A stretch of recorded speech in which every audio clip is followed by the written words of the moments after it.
go. Alors, mise en route d'une machine de bec. Hop. Ici.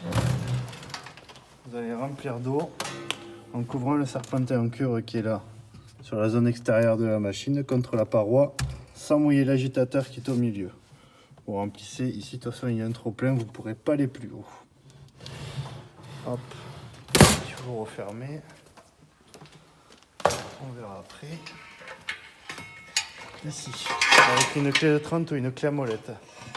Vous allez bien serrer à la bouteille de CO2 qui est ici. N'hésitez pas à serrer.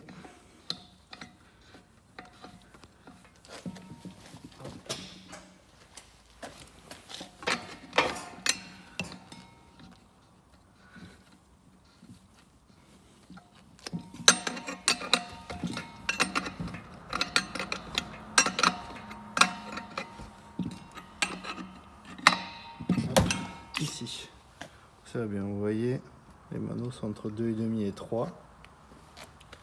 Vous allez entendre comme une pression qui monte. Ici,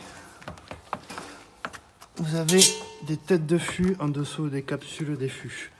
Vous avez 2 encoches, vous vous mettez dedans, un quart de tour, vous enclenchez la poignée grise, vous ouvrez le robinet noir. Ici, vous montez sur un premier bec, vous sortez l'air et l'eau qu'il y a dans les machines quand on les lave. Vous allez faire couler l'équivalent d'un gobelet de mousse. Vous faites ça sur un bec et après vous passez à l'autre bec avec le même fût. C'est pour la mettre en route. Ici, vous allez avoir des débits. Vous ajustez toujours à votre débit et la consommation qui suit sur le bar. Vous avez juste à tourner ça. Plus vous allez vers l'extérieur, plus vous agrandissez le débit. Plus vous allez à l'intérieur, vous réduisez le débit.